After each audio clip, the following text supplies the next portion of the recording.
will all go through life-altering moments, those pivotal periods that shape and transform the course of our life. And the beautiful tool of astrology allows us to derive the deeper meaning of our soul's journey and, how we can really understand these extreme ups and downs of life. And it's usually through the passage of time that we later understand why certain things happened.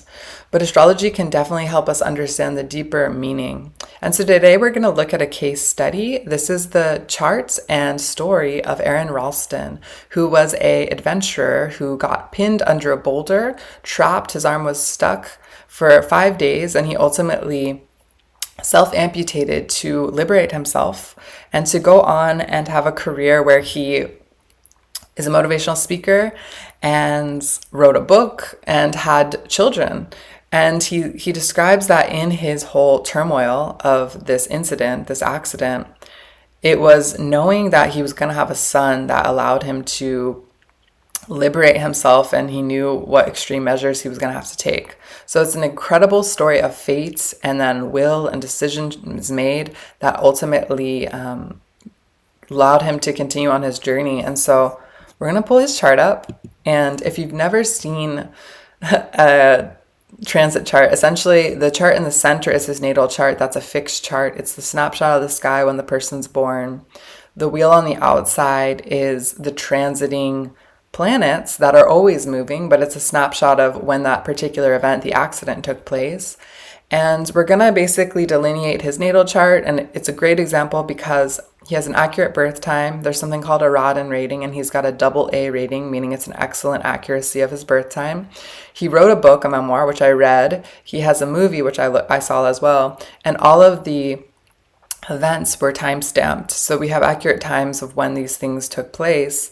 But even deeper, he explained his psychological state leading up to the event and after and through the whole experience. So it allows me to not project onto the situation, but to really understand from his words and his experience what was going on. And then we can weave that into this cosmic clock that shows on a soul level what initiations were taking place.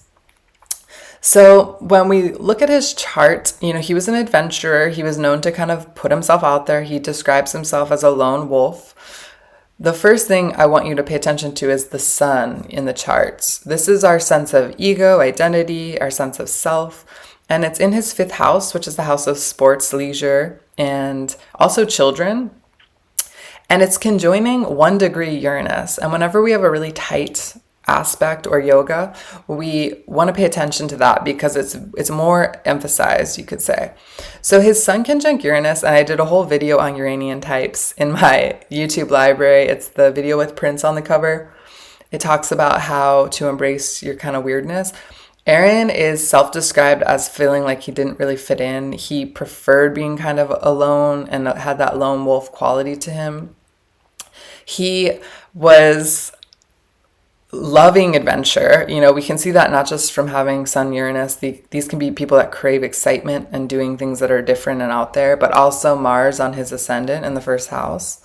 It's as if Mars is kind of another ruler of his chart. Typically, the planet that rules the rising sign, in this case Mercury, is the chart ruler. And we see Mercury play out in his life because he was a writer, he's a speaker. But the Mars there also speaks to his maybe adrenaline junkie side, that warrior side that has something to prove. And his son had a lot to prove too, because his ego had a lot to prove, because it's not only with Uranus, where he probably felt like an outsider in a lot of like social settings or group settings, but it's also squaring Saturn, and it's in its fall. So as an astrologer, when a planet's in its fall or debilitated, it means it's like weaker. It's like the planet's in an area of the sky where it doesn't shine as bright. And this can affect someone's self-esteem. So if he were a client of mine, I would give him tools to strengthen his sun, to support his like sense of self and ego. And there's mantras, there's gems, there's lots of things people can do, yoga practices even. But he essentially, with that sun in its fall, felt like he had so much to prove. externally. And he describes this in his memoir. He was like, I put myself in situations like I probably shouldn't because I felt I had to prove myself. And so, yeah, it definitely affects one's self-esteem. And then it was also tied up in this kind of adventure and sports and leisure. But the deeper meaning of the fifth house is children. And he talks about how if it weren't for having the vision of his son, who was born many years later, and he had, a part of his arm missing, he had the clarity through that vision that he was going to need to amputate his arm to go on to have this life and live out this destiny of being a dad. And we could say it really was his destiny because the north node of the moon, that black symbol at 28 degrees that looks like headphones or a horseshoe, that is not a planet, but it's an angle, a karmic angle in astrology that shows the soul's growth edge. It's where one is kind of moving towards in this lifetime. We could say the opposite. South node is what one is releasing and has already done. The north node is like what we're here to learn and evolve towards. And so in the fifth house, he truly was meant to have children in his life. Whether he worked with children or had his own children, it was definitely going to be a huge part of his journey. And it ended up being what ultimately saved him, is that vision that he was meant to be a dad. And then if we look, he's got, Moon Saturn, which I have a whole video on that yoga or that aspect in the second house. And that can show a lot of hardship. That can show tough lessons one has to go through. It can show a mind or mental state that's more prone to melancholy, that can be harder on oneself. And that could have also, because it was squaring his sun Uranus, fed his kind of compulsion to put himself in these extreme things, these extreme scenarios, and do it alone and not ask for help, right? Because Moon Saturn can very much be people that don't want to ask for help. They want to do it all themselves. And then also he's got his Mars, which I mentioned is very significant in his chart, squaring Jupiter and Mercury. And Mars squared Jupiter can be someone that's very optimistic, but almost overly optimistic, right? Because it can show that the action is maybe overdone. It can be people that overdo things, that overestimate things, that are like, I can handle it. Mercury square Mars can, it's a T square being created, can speak to someone that, doesn't kind of like acts first, thinks later. And he had been in an incident with a group of people in an avalanche in Colorado before this accident took place. So he didn't have the best track record for maybe looking through all the details. And you might say, well, his Mercury's in Virgo, he'd be detail oriented. But again, it's in this hard aspect squaring Mars and Jupiter, where his willpower could kind of override his maybe practical estimations, and then his strong sense that he can do it and just impulsively go for it could have also been kind of a challenge for him. And he did admit to that in his memoir, and a lot of interviews he talks about that. And then I just want to mention the ruler of his chart is in the nakshatra called Ardra, which is all about transformation, renewal, and it's basically about coming into one's strength through destruction. It signifies the ability to overcome challenges, adapt to change, and embrace new beginnings through upheaval and purification. And his whole hero's journey with this story essentially is so epitomizes that nakshatra, because it's literally about, going through this really intense destruction to come out the other side. And he talks about when he left that king and it was like being rebirthed. So let's get into the transits. This is the outer wheel then of, when we're born, the planets keep moving. And so what was going on when this particular incident happened? As a person who studies Vedic astrology, I look at first, what is the time period they're running? That gives the greater context for these more shorter lived transits that are taking place. And he was in a Ketu Saturn period, and Ketu is all about surrender. It's all about letting go. It's a highly spiritual period of one's life, but it can mean that there's a lot of loss. And in his Ketu period, he not only lost a job, a partner, and his arm, so it's very literal sometimes. It doesn't mean when you're in Ketu period, you have to freak out. That's also why we have remedies, why you would maybe work with a Ketu mantra during that time to mitigate the challenging effects. And every dasha has like smaller sub periods, but he happened to be in a more challenging sub period. It was a Saturn year that he was in within this greater Ketu time period. And so we could say that was challenging. But what made it probably the most challenging wasn't that he was just in the Ketu period. It was that he was in his Sade Sati. And I have a video on Sade Sati in my library as well. But we can see here Saturn, which I circled in the outer wheel, is on his ascendant, moving towards his ascendant in his first house, which is our physical body. And he's in not just Saturn, Sade Sati, but Saturn is transiting the ascendant, which is considered another challenging time for health. It can be. So Saturn here in the first house, we can see his moon is in Cancer in that second house. Saturn had just moved into his first house. So his Sade Sati had just started at the time of this incident. Maybe, a few weeks before, like literally it's at 1 degree. It had just moved into that first house, had just begun. And so the Sade Sati is considered 7.5 heavily karmic and trying periods of one's life. I just had a friend reach out to me and she said she felt like she had a curse put on her and she had just started her Sade Sati. She was going through a series of kind of challenging things. And this is why it's very important to know when you're going through this, because you can do things like recite the Hanuman Chalisa, you can work with Saturn mantras, you can do things to mitigate how challenging it is. Though, one could argue, and this could be a whole philosophical conversation of like some things are just fated to happen. So he's in these greater, very karmic periods.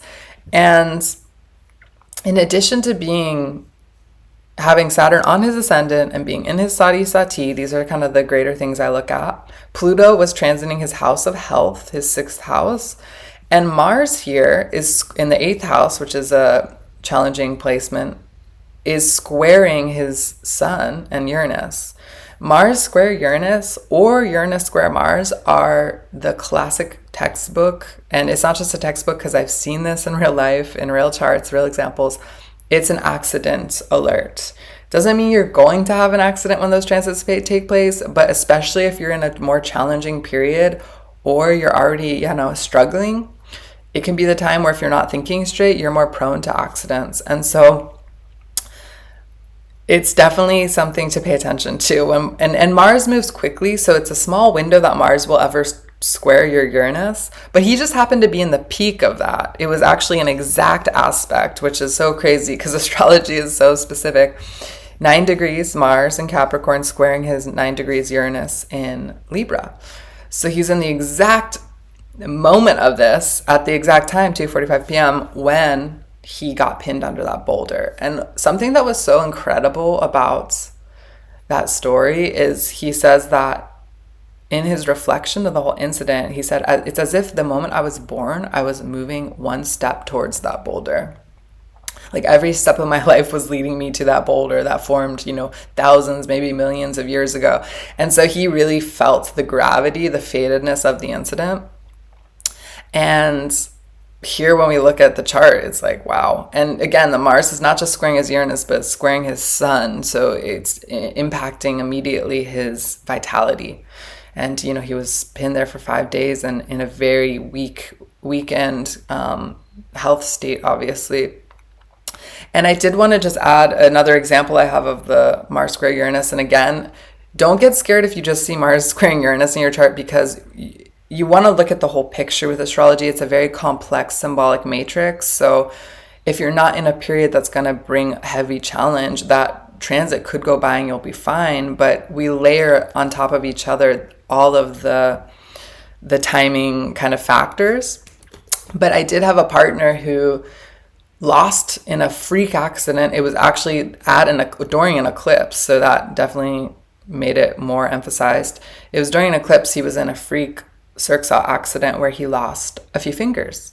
And Mars, I think, actually was transiting Uranus squaring his Mars. But either way, any of those like squares or oppositions can be times where you would probably avoid a trip like this, if I'm honest. Like you probably would just like not be doing the most crazy extreme risk-taking things.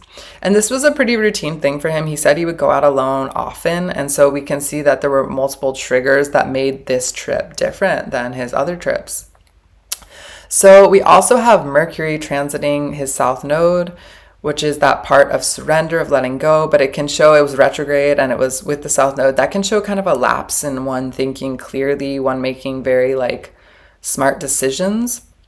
So that was like another kind of factor in this whole, again, matrix of what was happening.